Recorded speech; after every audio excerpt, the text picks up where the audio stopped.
Hello, everyone, and thank you for joining me today. My name is Franco Patano, and I'm a Senior Solutions Architect with Databricks for enterprises. And today, I'm going to be showing you some common strategies to improve performance on your Delta Lakehouse. So what we're going to be covering today, I'm going to be showing you some strategies with table properties, like how to structure your tables at each layer of the process, and how to use Z-ordering to your advantage. I'm going to be showing you configurations with Spark and Delta that will help improve the performance of your execution time for ETL and for queries against Delta Lake tables. And then I'm going to be showing you some query optimizations for hints and join strategies to kind of help move the query execution along. All right, so table structure. Here's the thing with Delta tables. Stats are collected on the first 32 fields. This is configurable. There is a config called data skipping num index columns that essentially Spark and Delta will attempt to collect statistics on the first 32 columns or whatever you have that config set to. And essentially, what we want to do is take advantage of this operation. And how do we do that? Essentially, we're going to restructure our data accordingly. Stats collection is really good on numerical fields. So we want to move numbers or key fields. So anything that's used in a join or in a predicate or high cardinality columns, numericals that are used in query predicates. We want to move those fields over to the left into the first 32 positions, or if you've adjusted that config within the columns of that config. And what we also want to do is we want to move long strings that really don't differ that much to the after the 32nd position or that setting, wherever you have that column to. And the reason here is that long strings are kryptonite to stats collection. And we really don't want to waste time if it's not going to help us with query execution. So knowing these things, if we restructure our tables accordingly, it'll actually help boost performance on our Delta Lake tables. Table properties. All right. So here's the thing. There's this awesome new feature called Auto Optimize Optimize Right. And essentially what it does, when you break it all down, there's an adaptive shuffle that actually happens before the write operation that organizes the data accordingly so that it's doing a more efficient write to the partitions in the Delta tables. And this works for all of the different types of write operations. So if you're writing back to persisted store, you want to turn this feature on. You can turn it on with tables, setting the table parameter that you see there, or you can set it as a default on the cluster. You know, the way that this feature works and how I see it in the wild, I highly advise just turning this on the cluster level, unless you find performance to be, you have an edge case or something where it's really not taking advantage of it. And where I really see the benefit of this is in all of the write operations, but also if you're not running, if you have a stream that's coming in constantly adding data to your Delta tables, and you're running optimize every day, or it's on a schedule. With optimized writes, when it does that adaptive shuffle before the write, it actually organizes the data. So on streaming queries, we actually get better performance on selects in between optimized runs. So in general, in the wild, I'm seeing really good performance with this setting. So I'm advising to give it a shot. And unless you have a really weird edge case, you're going to see increased performance on your inserts, merge, and updates. All right. So if you are one of those individuals or organizations, the few, the proud, that have a really, really high velocity use case where you have data that's coming in at the thousands of requests per second against S3, we have some tricks to make this a little bit more performant. What we do is we randomize prefixes on S3 so we can avoid the hotspots in the metadata. And what we do is we dedicate an S3 bucket to a Delta table. So you have to put it at the root. And then you turn on this table property, randomize file prefixes. And what this does is it helps even out the requests so that it's not putting hotspots on S3 and you're not getting errors from S3 during production runs. So highly advise if you do have use cases where you're in the thousands of requests per second to read or writes, you should definitely look into this to speed up your high velocity tables. All right, optimize in Z order. I often get questions about this in the field. When should I be doing this? How should I be doing this?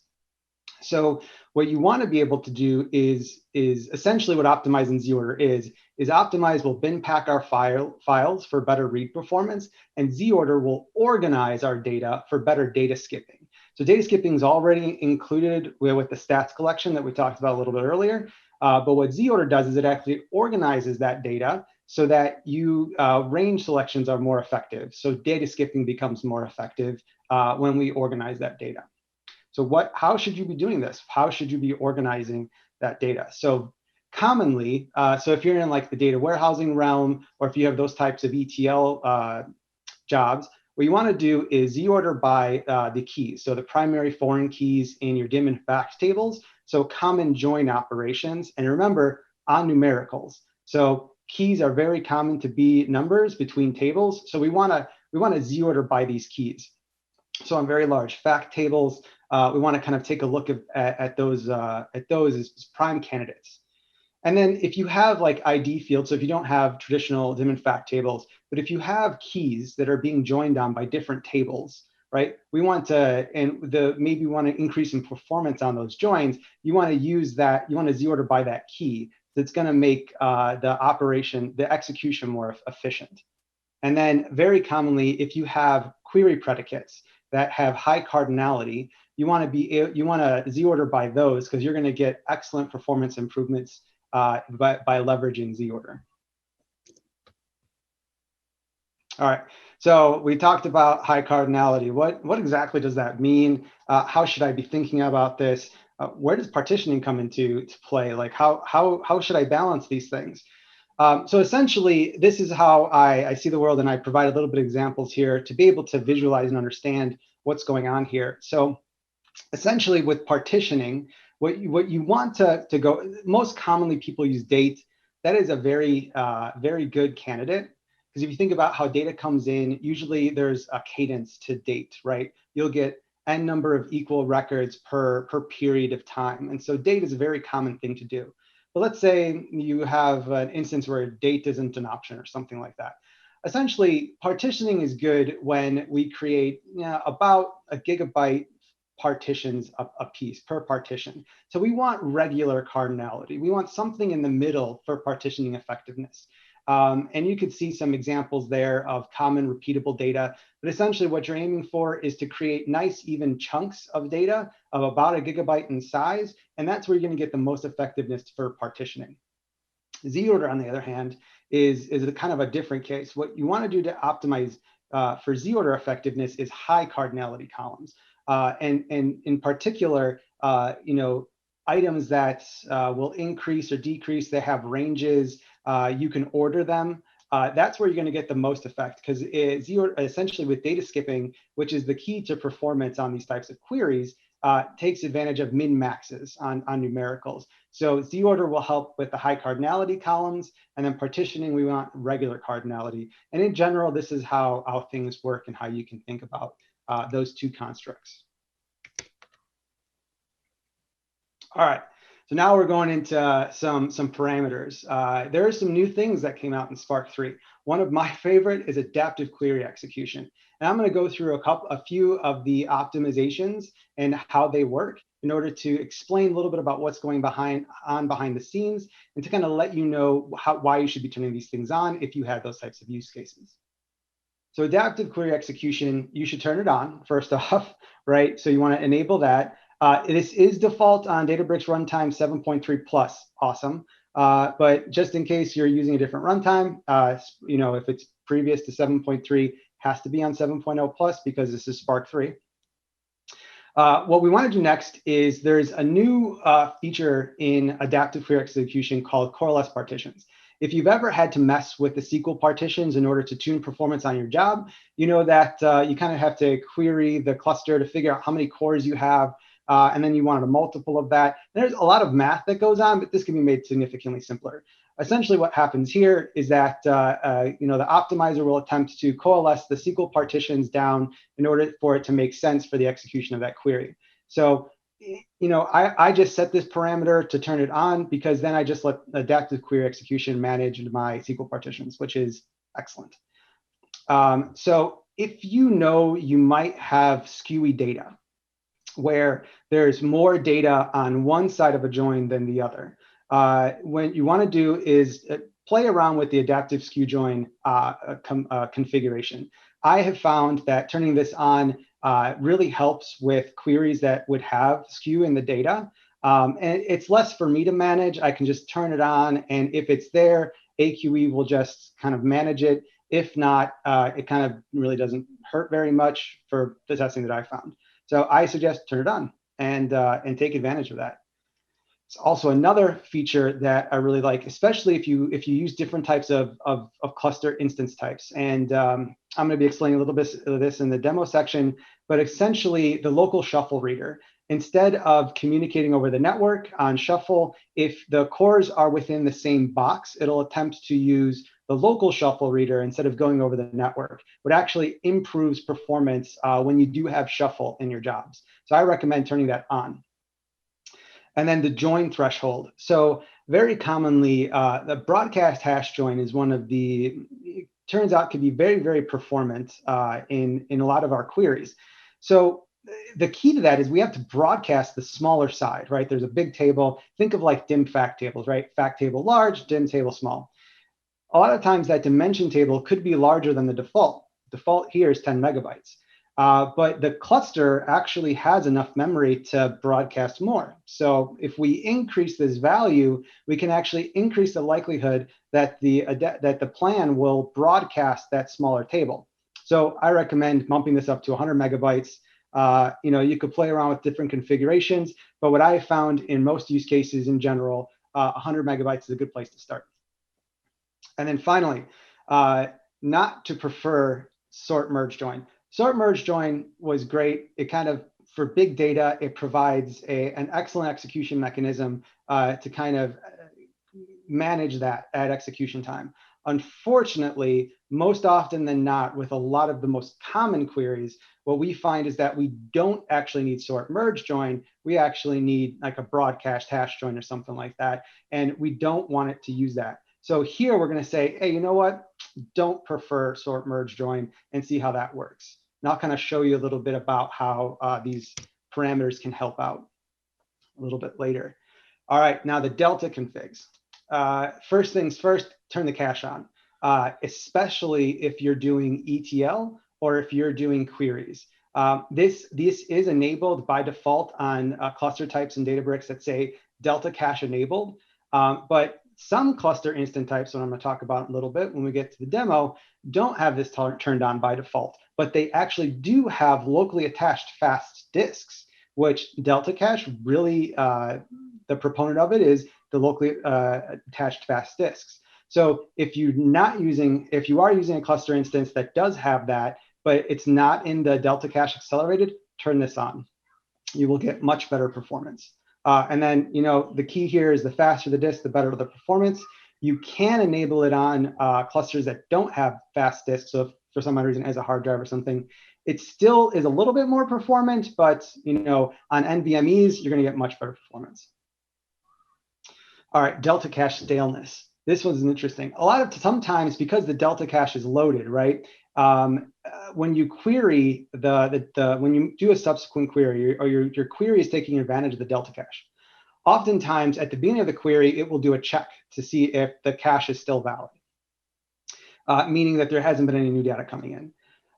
This can actually hurt execution time. And oftentimes, if you think about ETL orchestration, you will have you won't be getting your data refreshed very frequently. So if you have like a batch job where maybe your data is getting refreshed every day or every 6 hours or maybe every hour, you don't need to check the cache that frequently. You don't need to call back to the files. So you can actually increase performance on BI use cases or analytics use cases by increasing what's called the staleness limit. I generally set this to an hour. If you think about the workflow of a common analyst, they are going to be querying successive queries, oftentimes trying to find data or trying to understand a problem. And so a lot of within an hour is like when that work stream kind of holds. So that's kind of how I do it by default. But if your ETL orchestration only updates the Delta table once a day, you can turn this on to once a day and you would get pretty good performance throughout the day for your analysts. Finally, use Databricks Runtime 7.3 LTS Plus. There was an excellent new feature that was released for enhanced checkpoints.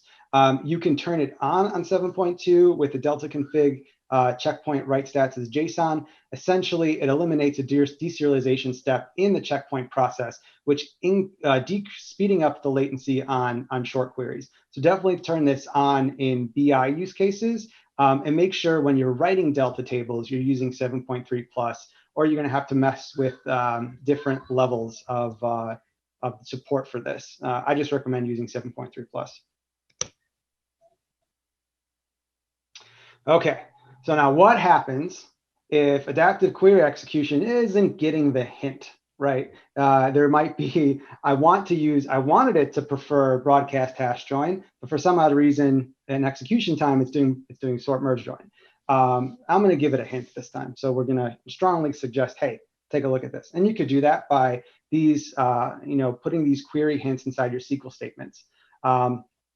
Broadcast hash join or nested loop join. One side has to be small, right? So this doesn't work if both tables are really large. Shuffle hash join. This is when you have to shuffle data, but you don't really want to sort it. It can do large tables, but you have some risk about running into out of memory errors if your data is skewed. So kind of be careful there. And then sort merge join, right? It's the most robust one. But it kind of, you have the shuffle and the sort, and it can be slower when you have small data, or it's not, both sides aren't large data. And then finally, Cartesian, I don't recommend this unless you have a use case that requires it. I can think of a few, but generally you want to stay away from that when you're joining data. All right, so we've talked about a lot, right? And let's think about the Delta architecture pattern that we have in front of us and kind of align these table structures and these tips that we've kind of been talking about. Now, how do I structure my layers of my Delta architecture? And what I can suggest is these tips. For your bronze tables, and this is raw data, this is kind of data that's coming in from the source system. You want to land it raw, don't change anything. And turn off stats collection, because at this point in time, it's kind of just extra overhead on data processing. And we're not really querying bronze very often. We're actually just using it as a staging area. So let's kind of diminish what we have to do there. But when we get to silver, or the next layer, our filtered or clean layer, this is when we want to start moving data around. Like I made the suggestions earlier, restructure your columns, right?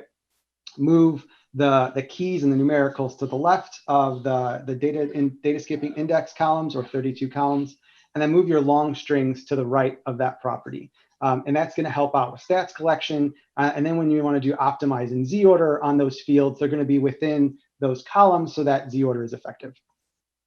You want to make sure turn on optimized writes, right, at the cluster level. That way, all of our insert, update, and merge operations are efficient. And then we want to optimize in Z order by the keys between the bronze layer and the silver layer on our silver tables. And this is going to help with our ETL processing, right? Our merge operation is going to get boosted if those keys are organized. And then when we get to the gold layer, our business level aggregates, or kind of our consumable layer, again, here we want to optimize in Z order by common join keys or common high cardinality query predicates. And what that's going to give is our analysts really good performance on these Delta tables. Again, turn on optimized writes because we want the merge from silver to gold to be efficient as possible. We want to enable Delta cache, and we want as fast as disk as we have available to us.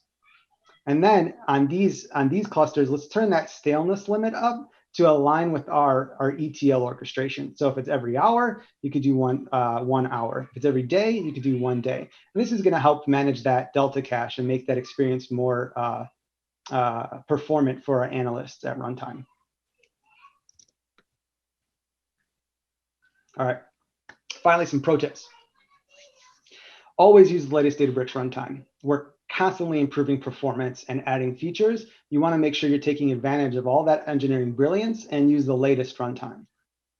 The key to fast update merge operations is to rewrite the least number of files. Optimized writes help here. You can also configure the max file size for Optimize, which kind of helps with rewriting the least amount of data. So we recommend 32. You can go between 16 and 128, depending upon how your operations are working. The key to fast select queries is delta cache, optimize in Z order, and adaptive query execution. So you want to make sure you take advantage of those configuration items and settings. Finally, the Hilbert curve for Optimize. This is something that's new.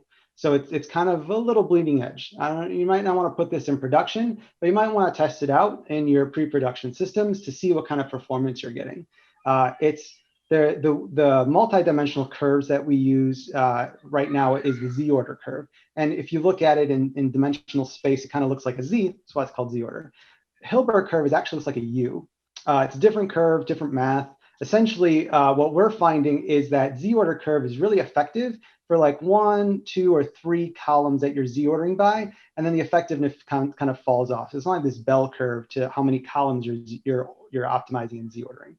Hilbert's curve, we actually see a more even distribution with performance for doing up to 5 or 6 columns that you're Z ordering by. So take this as you will. It's something that we're continuing to test and work on. More to come as we kind of figure out how to best guide everyone. Okay, so now let's take a look at some code and actually see this stuff, if it really works. Do these tips actually work? Let's check it out. All right, thank you, everyone. So now we're going to take a look at actually in practice. How are these configurations really going to help me with my ETL performance, and how can I, and BI performance, and what can I be doing? Can I see this in real time? Absolutely. So let's take a look at a common use case that I see in the field. I'm going to be using TPC-H data. It's kind of just benchmarking test data. It's really just synthetic data. It's not really meant to be real. But what I'm going to be doing here is I'm going to be loading that data into a database in Delta Lake tables, and I'm going to be performing ETL operations, so insert operations, and then I'm also be performing some queries. So here I'm going to be creating that database in the meta store. And then I'm going to be creating my tables. So here are all the tables, metadata, and I'm going to be using Delta on those tables. And then what I'm doing here is just looking at all of my files. I'm going to be collecting a list of all the tables. I have a simple function here to help me insert the data. And what I'm doing is just kind of reading the file in and then creating a temp view on it and then inserting that data into the table. And then I also have a function for optimizing all of my tables. I'll show you a little bit about that in the following steps. So what we're doing here is we're just importing the data, right? We're running through all of the tables and we're creating a data frame from CSV files, and then we're inserting them into the Delta table that we created in the previous step. And you can see here that this ETL operation, the loading, took about 19 minutes, right? So that's just taking the files from where they are in Object Store and loading them into Delta tables. So now we want to run some queries on it, right? And before Optimize, this query took about 2.7 seconds, which, hey, is not that bad.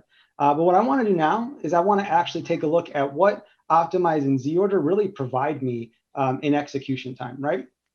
So let's take a look. And what I'm going to do here is I'm going to use that Optimize function that I created. And I'm just going to create a table of, I call this like a configuration table. But essentially, if I need to add new optimization keys, I can just add it to this table instead of having to rewrite code, which is very key for when you think about how to manage your operations from day to day.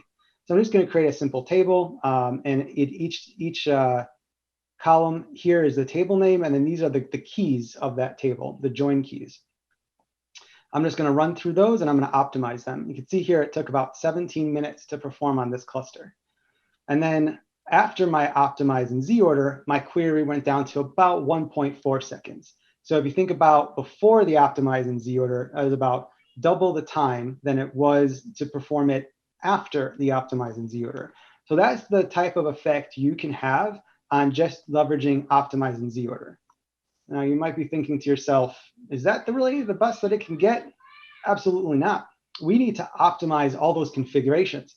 I haven't done any of those here. This is just a simple default configuration for Databricks, right? So now what happens if I apply some of those tweaks to my configurations? So here I'm creating a new database, same step as before. So I'll kind of just skip over a lot of the intro material, but essentially this one is going to be optimized. So what are we doing to optimize it? I'm using an instance type called C5D9XL. So these are compute optimized, but they actually include locally attached fast disks. And instead of doing auto scale, I'm going to do static. I'm going to set 8 workers to this cluster. And then I'm going to be activating a few of the optimizations that I talked about today, as well as some of the optimizations around optimize itself.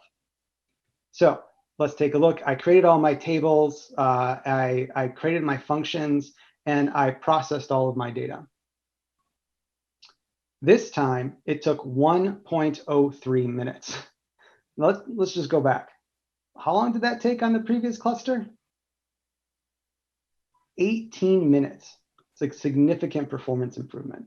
But what does this mean for performance is one thing. I might have had better nodes. Is this really accounting for cost performance? Let's take a look at something.